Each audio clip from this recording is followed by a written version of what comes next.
इस कहानी की शुरुआत में सुबह के टाइम एक लड़के को दिखाया जाता है जो खेत के बीच बनी हुई सड़क पर दौड़ रहा होता है। इस लड़के का नाम जैस है। उसके जूते घिसे हुए और उसने पुराने कपड़े पहने होते हैं। जैस पूरी ताकत से दौड़ता है। उसकी सांसें फूल जाती हैं लेकिन वो रुकता नहीं। दरअसल वो अपने स्कूल का सबसे तेज दौड़ने वाला लड़का बनना चाहता है। वो घर वापस आता है और चुपके से घर के अंदर चला जाता है ताकि कोई जाग ना जाए। वो अपने कमरे में बैठता है और ड्राइंग करना शुरू करता है। जैस एक आर्टिस्ट है। वो अपने नोटबुक में अजीबोगरीब जानवरों की स्केचेस बनाता है। तभी उसकी छोटी बहन जिसका नाम मे है वो वहाँ आ जाती है और कहती है कि मम्मी ने कहा है कि स्कूल के लिए देर हो रही है। जैस अपनी ड्राइंग छुपा लेता है क्योंकि उसके फादर को उसका ड्राइंग करना बिल्कुल भी पसंद नहीं है। अब ब्रेकफास्ट के टाइम जैस के पापा बहुत परेशान दिखते हैं। उनके पास पैसों की कमी है। वो जैस को डांटते हैं कि उसने अपने स्नीकर्स अभी से ही गंदे कर लिए हैं। जैस चुपचाप सर झुका लेता है। उसे महसूस होता है कि वो अपने पापा को कभी खुश नहीं कर सकता। अब इसके बाद जैस स्कूल बस में बैठता है। वो खिड़की के पास अकेला बैठ जाता है। बस में बहुत शोर शराबा होता है। बड़े बच्चे छोटे बच्चों को परेशान कर रहे होते हैं। अब स्कूल पहुंचकर हमें पता चलता है कि जैस का वहाँ कोई दोस्त नहीं है। एक लड़की जेनिस वहाँ की बुली है जो सबको डराती है और पैसे छीनती है। जैस जब अपनी क्लास में बैठा ड्राइंग कर रहा होता है तभी क्लास में एक नई लड़की आती है जिसका नाम लेस्ली होता है। लेस्ली ने अजीब से रंग बिरंगे कपड़े पहने होते हैं जो बाकी बच्चों से बिल्कुल अलग हैं। उसके बाल बहुत छोटे होते हैं और वो काफी कॉन्फिडेंट दिख रही होती है। लेस्ली को जैस की सीट के पास वाली डेस्क मिलती है। यहाँ पर हम देखते हैं कि लेस्ली के पास कोई बैग नहीं होता, बस एक झोला होता है। अब इसके बाद रेस का वक्त होता है। सभी लड़के रेस लगाने के लिए मैदान में जमा होते हैं। जैस तैयार होता है। उसने इस रेस के लिए पूरा साल मेहनत की है। वो अपने घिसे हुए जूतों को देखता है और उन्हें कसता है। तब अचानक लेस्ली वहाँ आती है और कहती है कि क्या मैं भी दौड़ सकती हूँ। ये सुनकर सब लड़के उस पर हंसते हैं। एक लड़का कहता है कि ये रेस सिर्फ लड़कों के लिए है, लेकिन जैस कहता है कि आने दो इसे।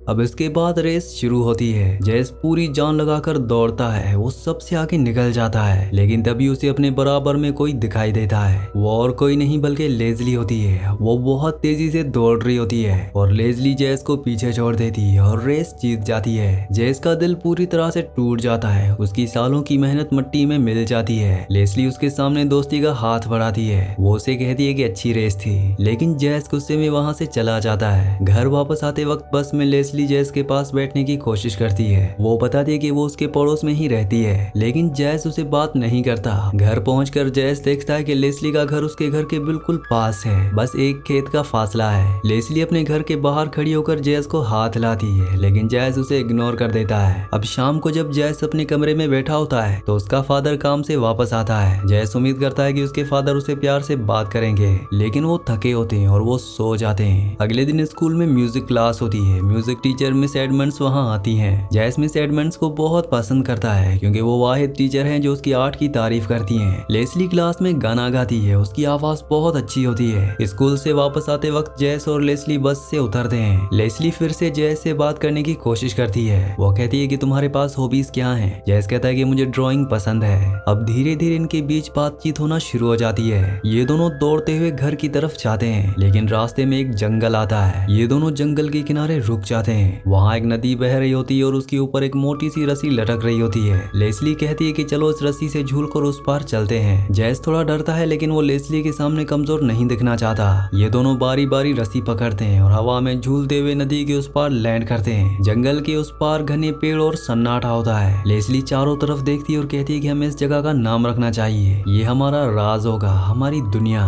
वो उस जगह का नाम टेराबिथिया रखती है। यहाँ से हमें फिल्म का सबसे खूबसूरत हिस्सा दिखाया जाता है, यानी इमेजिनेशन। जंगल वही है, पेड़ वही है, लेकिन लेस्ली की बातों से जैस को वहाँ जादू दिखने लगता है। लेस्ली कहती है कि वो देखो, वो पेड़ों के बीच दुश्मन के सिपाही हैं। जिसके बाद हम देखते हैं कि वो सिर्फ सूखी हुई लकड़ियां हैं, लेकिन बच्चों के लिए वो मॉन्स्टर्स होते हैं। वो दोनों वहाँ लकड़ियों और पत्तों से एक छोटा सा किला बनाना शुरू करते हैं। ये दोनों वहाँ के राजा और रानी बन जाते हैं। अगले सीन एक गिलहरी पेड़ पर बैठी होती है। तब लेस्ली उसे देखकर कहती है कि ये स्कोगर है। तब अचानक हम देखते हैं कि वो गिलहरी अचानक एक डरावने मॉन्स्टर में बदल जाती है। जैस और लेस्ली इमेजिनरी तलवारें लेकर उससे लड़ते हैं। इस तरह ये दोनों अपनी परेशानियों से भागकर टेराबिथिया में सुकून ढूंढते हैं।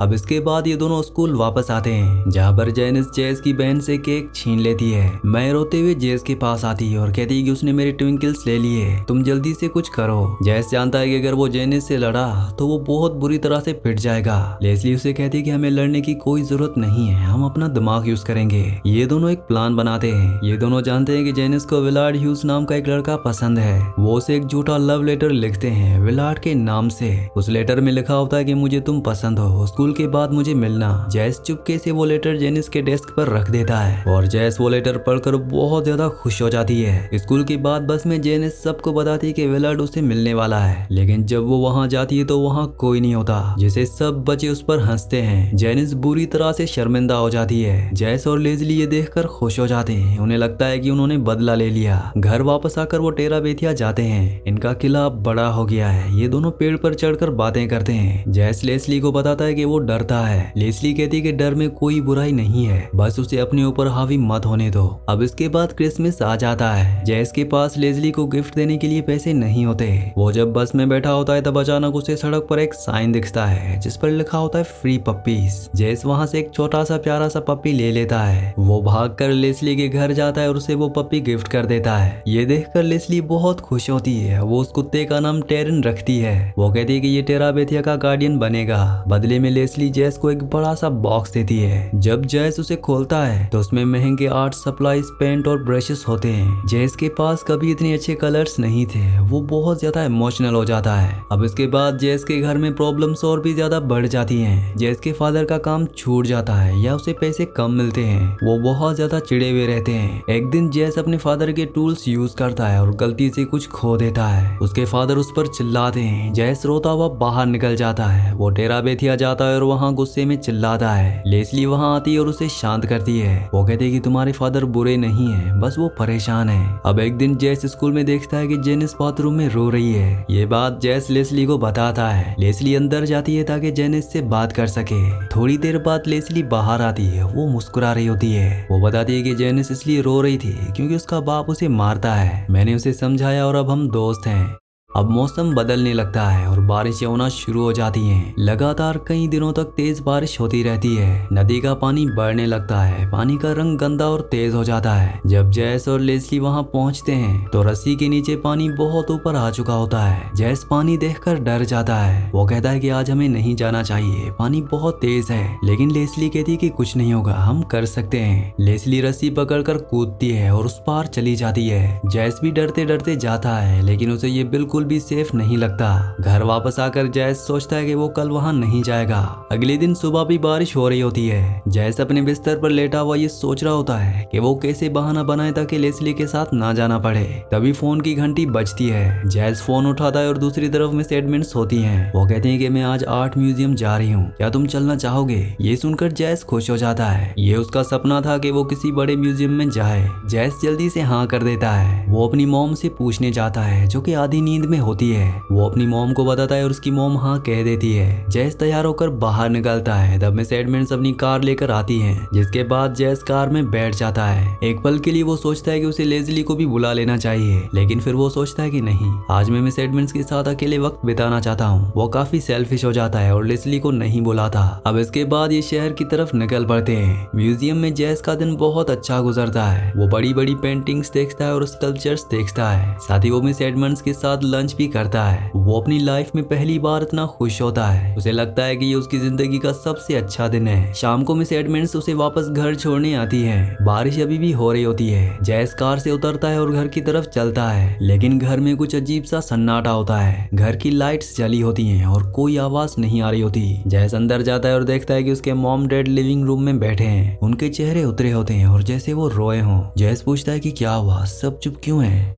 उसके फादर जैस के पास आते हैं। वो जैस के कंधे पर हाथ रखते हैं और धीमी आवाज में बोलते हैं, जैस आज सुबह एक हादसा हो गया। जैस उन्हें घूरता है। तब उसके फादर बोलते हैं कि लेस्ली मर गई। जैस को इस बात पर बिल्कुल भी यकीन नहीं होता। वो कहता है कि ये नहीं हो सकता, ये झूठ है। उसके फादर बताते हैं कि वो सुबह तुम्हारे बिना टेरा बेथिया जाने की कोशिश कर रही थी। वो रस्सी टूट गई जिससे वो नदी में गिर गई और उसका सर किसी पत्थर से टकरा गया जिससे वो डूब गई। जैस कांपने लगता है। वो चिल्लाता है कि नहीं, तुम झूठ बोल रहे हो, मैंने उसे सुबह देखा था। वो घर से बाहर भागता है और सड़क पर दौड़ता है। वो बिल्कुल भी मानने को तैयार नहीं है कि लेस्ली अब नहीं रही। वो दौड़ते दौड़ते थक जाता है और वहीं सड़क पर गिर जाता है। अगली सुबह जेस की आंख खुलती है। एक पल के लिए उसे लगता है कि ये सब सपना था। वो सोचता है कि शायद लेस्ली स्कूल बस में मिलेगी, लेकिन जब वो किचन में जाता है तो उसकी माँ रो रही होती है। तब उसे एहसास होता है कि ये कोई सपना नहीं था बल्कि ये हकीकत है। जैस इसका जिम्मेदार अपने आप को मानता है। वो सोचता है अगर मैंने उसे म्यूजियम जाने के लिए इनवाइट किया होता तो वो आज जिंदा होती। अगर मैं वहाँ होता तो मैं उसे बचा लेता। जैस के फादर उसे लेकर लेस्ली के घर जाते हैं ताकि उसके माँ बाप से मिल सके।